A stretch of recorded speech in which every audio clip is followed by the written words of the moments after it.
I got a Jay Leno chin, guys. I look like that mask from Scream, and I got shaved. Do whatever you have to for your kids, guys. Okay? Believe what your kids tell you and do whatever it takes for your children. When I was going to grade school was counting kindergarten, and the 8 years of grade school was 9 years of hell for me.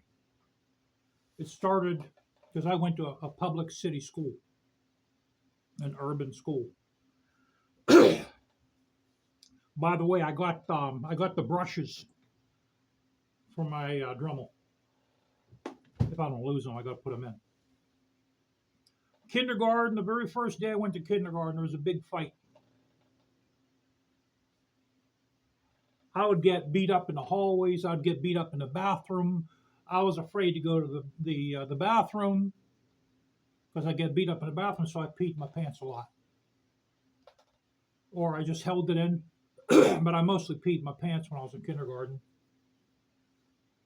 I used to get beat up going home, beat up coming to school. This was almost every single day.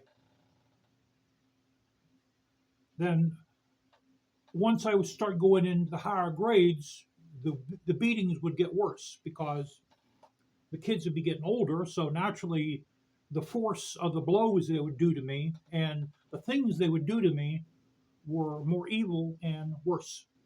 I used to get books smashed over my head, chairs smashed over my head. I got stabbed in my hand with a lead pencil. I got face slammed down on the sidewalk. Actually, my mouth hit the concrete sidewalk, knocked all my teeth out. That's why I don't have any teeth. But before that happened, I would tell my mother and my father almost every single day. I would tell them, what's going on, and they told me there's no other place I can go. There was a school that was up the street more, but it was even worse. It was called Fort Pitt Elementary. It was even worse than the school I was going to. There was James E. Rogers Elementary on Colombo. The grade school I went to was called James E. Rogers Elementary School on Colombo Street. Fort Pitt was even worse. That was on God, what the hell's the name up there? It's something Circle. But it was like 4 blocks farther up the street, and it was even worse. I didn't want to go there, so that's what my mother would say. My mother would say, the only other place you can go to is Fort Pitt, and honey, you don't want to go there. Then there was another school, Taylor Alderdice, but that was over in Squirrel Hill. My mother would have had to drive me there, and she wasn't going to drive me there because she had to watch her soap operas. My mother used to. She was religiously, brother. She was religiously involved with the Edge of Night and As the World Turns and Day After Tomorrow. But especially the Edge of Night and As the World Turns, brother. Oh, she was religiously involved with those. Those came before her children. Man, they're good parents. I'm not saying my mother and my father were bad parents. But see, they didn't. They came from the old school. They didn't believe that was actually happening to me. Now, what I think they should have did was my mother should have drove me to Taylor Alderdice, which was about 9 miles away from her house, or they should have home tutored me. That's why I'm telling you guys, do whatever it takes for your children. If your children come home and they tell you they're being tormented in school, or if they're being bullied in school, believe them. Don't take no crap from that school. Because let me tell you something, the schools don't care. They don't give a crap. Those schools don't care. Those schools do everything to safeguard themselves from getting sued. Okay? If the schools don't want to intervene, you yank your kid out of that school, brother. And you go and you either have them homeschooled, home tutored, or send them to another school. Do whatever you have to do. As a result, what happened to me is that one day when I was with my father in, I think it was 1978 or 1970. No, it was like, I think it was 1980. I think it was 80 or 81 is when I hit him. Well, I actually, you can call it battery because I hit him 5 times as hard as I could. So we were going to, we were tiling the front of Lombardozzi's Italian restaurant in Bloomfield. And I went to work with him that morning, which I should never have got in the truck with him. And the job was actually contracted by a friend of his. So he was subcontracting under his friend. And I didn't like that, you know. I didn't want to hear none of that. I didn't know. I was like 18 years old, 17, 18 years old, maybe 19. I didn't know how hard it was to make money. I didn't know that. I didn't know nothing about property tax. You know, how much it was and how hard it was to pay it. But what I didn't like that he did jobs for friends. Like I said, I didn't know how hard it was to find work and to make money. So we're going down a road, and maybe 10 minutes into the drive, I start on him. When am I going to get paid? He said, you have to wait till we collect from a job. And I told him, well, you have money to go to the racetrack, but you don't have money to give me. Then he said something else, and I said something else, and I started hitting him as hard as I could. I hit him right here like 5, 6 times, and I hit him so hard that he couldn't even use his arm no more. And everything that happened to me in school came to that pinnacle. It came to that pinnacle of all the abuse I took in school. They didn't want to listen to me. It all came out, guys.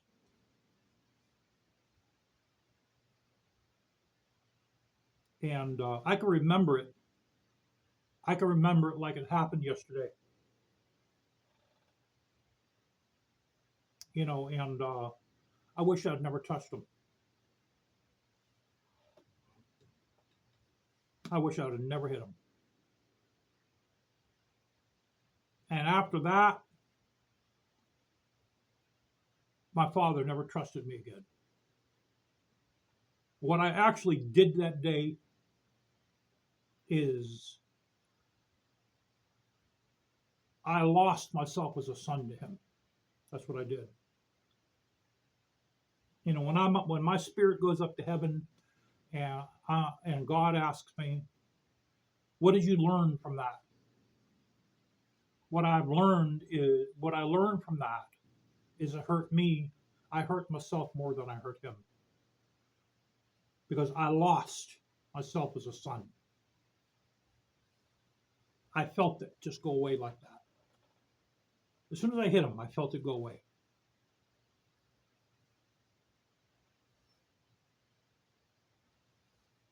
You know, if there's one thing in your life, if you can go back in time,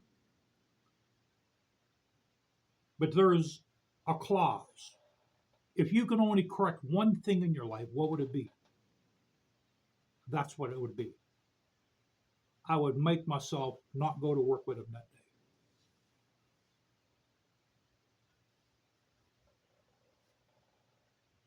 That's why I'm telling you guys, if your kids tell you they get bullied at school or tormented, well, I didn't get bullied. I got tormented. I got tormented.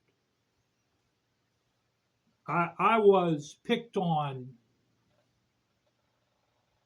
I think I was the kid that everybody picked on for some reason. Why, I don't know. I had, my ears were sticking out a little farther, and I had a mohair cut, and maybe that's what it was, because I look like some kind of a jerk. I still might look like a jerk, but I had one of them mohair cuts, and like they put a pod over your head and they cut the hair. That's what I had. I had a mole. I had a yeah Mo from the Three Stooges. That's what I looked like. I had a Mo haircut, and so when my teeth got bashed out, when I got face slammed to the sidewalk by a high school senior, I was traumatized to go back to that school. I was literally traumatized. I could actually remember the day when I went back. I had so much fear in me of going back to the school. My whole body felt like it was pins and needles. I had to actually walk up the sidewalk. I walked over the same place where I got face slammed. Matter of fact, there were still stains of my blood on the sidewalk that I walked over to get back in that school. I was so scared. My whole body was like pins and needles, and my parents made me go back there. So you see that exploded in me, and it was like 3 weeks after I was face slammed. I was out of school for only 3 weeks. I had to go back there 3 weeks later with my face fixed up, my false teeth put in, which they lasted maybe 21 years.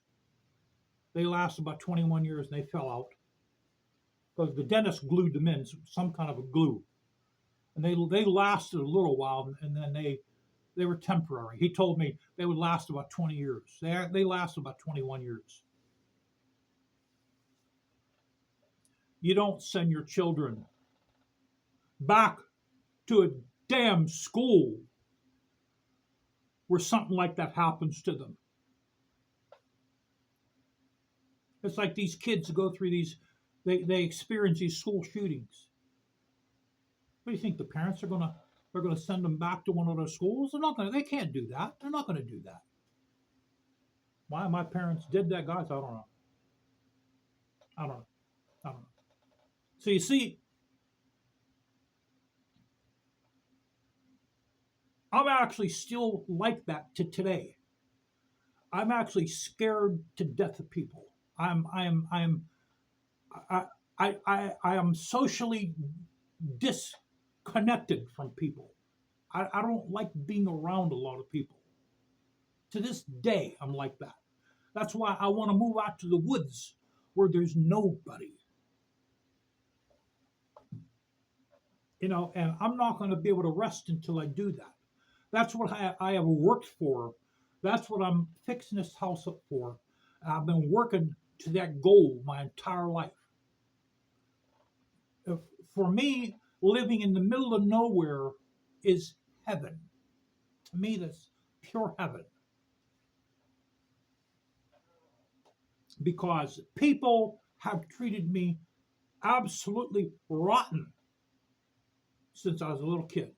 My animals, my dogs, treat me far better than people have. And that's why I put my dogs over people, because they treat me a heck of a lot. Matter of fact, they treat me far better. A heck of a lot is not good enough. They treat me far better.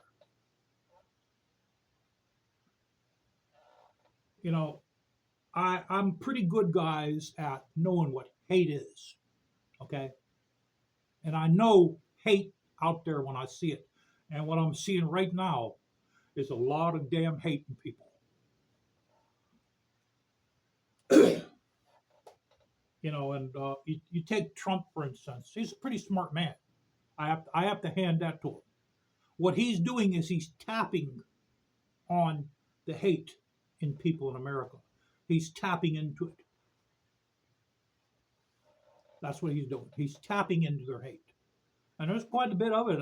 And I think the man's going to win. I really do. I think he's going to win by a landslide. And I feel buck sorry for America. You people that think that he's going to fix the economy, you don't understand what happened to the economy, my friend. You don't understand what happened to it. Okay? He's the one that made the economy like it is right now.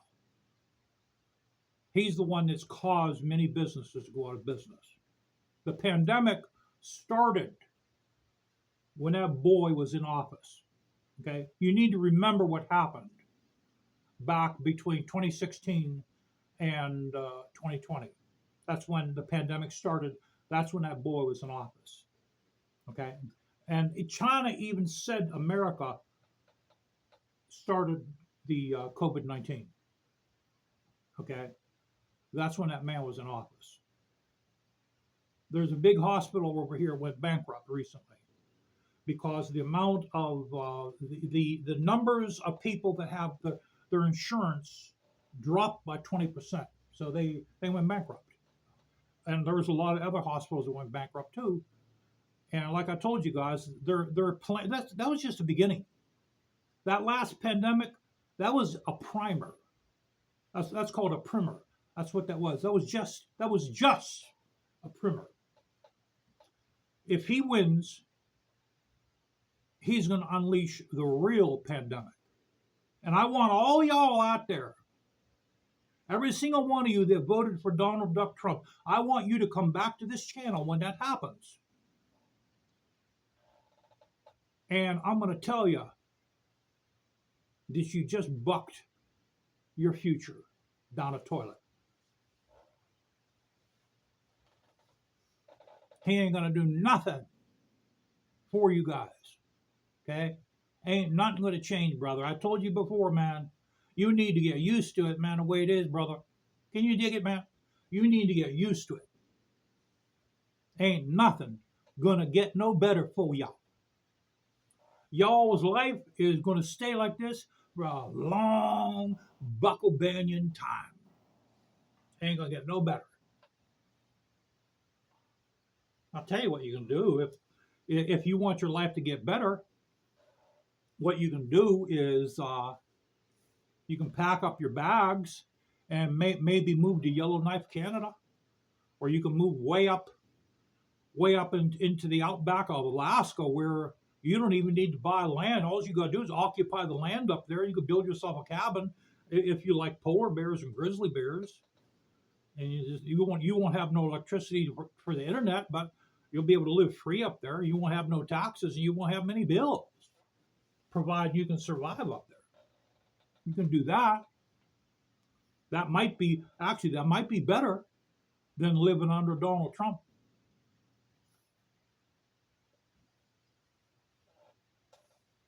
You know, what I'm afraid of, man, is the kind of people that he's tapping into.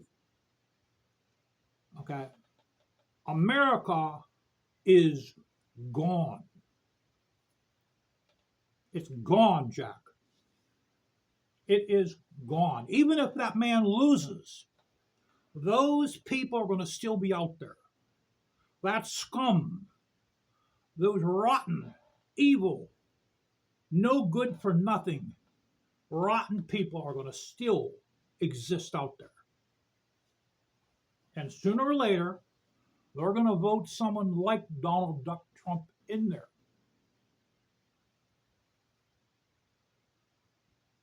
Sooner or later, they're going to get somebody in there. Because you got people today in America, man, that are soft. They're cowards. They blame their problems on somebody else instead of blaming the problems on themselves. And it's like me and my wife, we just came back from paying, we just came back from paying another quarter the second quarter actually on our school tax. Okay, we just dropped $863 our second school tax property payment. And then from there we went to get her medication at a pharmacy. And I'm saying all you see is traffic everywhere. It was like 10:30 in the morning. Does anybody work? That's what I told her. Do any of these people work? I asked my wife,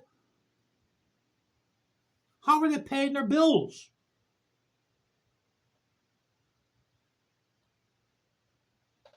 How are they paying their bills? What the hell are they paying their bills with? No one's working. What are they paying their bills with? All you see is SUVs. One person in each SUV. And they're all new SUVs. How are these people doing this? They can't all be drug dealers. How are they doing this? Would someone give me an answer to this?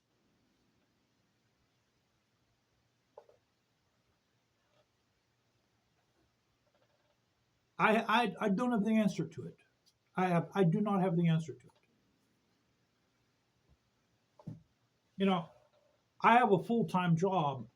I'm lucky if I have 1 hour available to me in one of my work days. I don't understand how these people are doing it. How are they doing it? It's all you see is traffic. All you see is SUVs and guys in their four-door great big. Oh my God, they're so big, guys! I can't even believe how big they are. Pickup trucks. That's all you see. These great big four-door pickup trucks and these great big brand spanking new SUVs. One person in each one of them. That's all you see. SUVs, a sea of SUVs and pickup trucks. And then you hear these people, oh, I'm paying $5. Biden, this is no good for nothing, Biden. I'm paying $5 a gallon. It costs me $150 to fill up my SUV.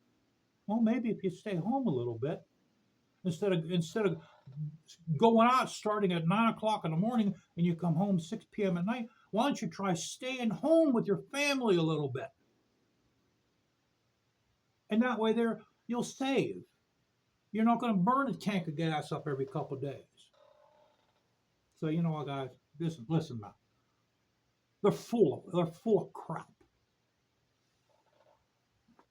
So when you have this many people, and this is just around here. This ain't even Los Angeles. This isn't Texas. This ain't Dallas. This is Passburg and Passburg, PA, and the suburbs like Millvale, Shaler Township, North Hills, Zelienople, Valencia, Allison Park, McCandless. These are all townships around Passburg, PA. Okay, we're not even talking about big cities like D.C., where there's more traffic.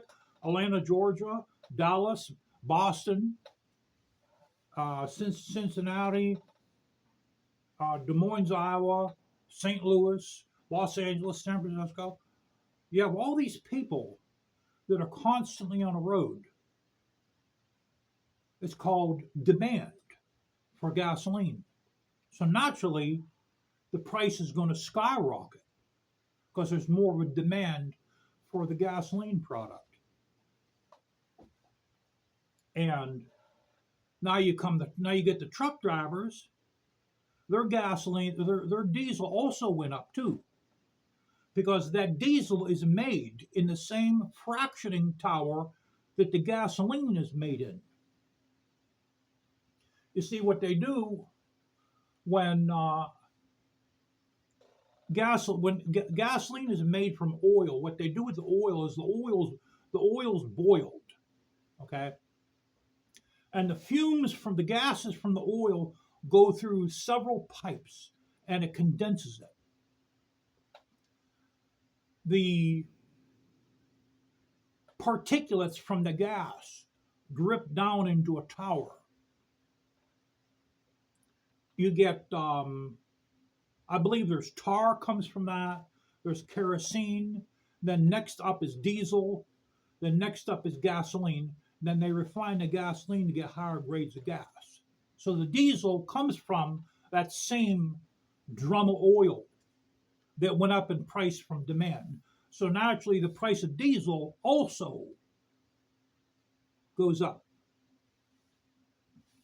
So since the price of diesel went up, what do you think these trucking companies are going to do? You think they're going to just take the loss because they like you, or they feel sorry that your kids aren't wearing the brand new pair of sneakers that are in, or they feel sorry for you because you can't buy your little pug-faced kid, your little chubby 190-pound 6-year-old a brand spanking new iPhone?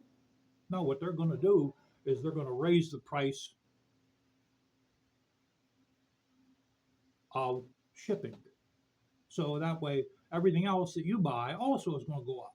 So don't go blaming it on nobody. It's your fault because you people can't stay put. So you Trump lovers, put that in your pipe and smoke it a little bit. Your boy Trump has you fooled. He has you brainwashed. He got you brainwashed, son. He's got you stupid idiots completely under their control. Like I said, what 78-year-old do you know that has a 54-year-old wife and that has blonde hair and a tan? That's what you call fake. I hope I live long enough, man, to see that guy disfigured from disease. You guys ever hear that term before? Disfigured from disease? You heard it here first. That's like Howard Hughes. Howard Hughes was disfigured from disease, but he hid himself, man, in the jungle where no one can find him. He was a mess. He was an absolute physical mess because he was completely disfigured from the diseases he had. Anyone don't understand? That's how Trump's going to wind up. He's going to wind up. He's probably going to have some high-paid model taking care of his old butt, and he's going to be all withered away. He's going to look like he's 190 years old, all completely disfigured from disease.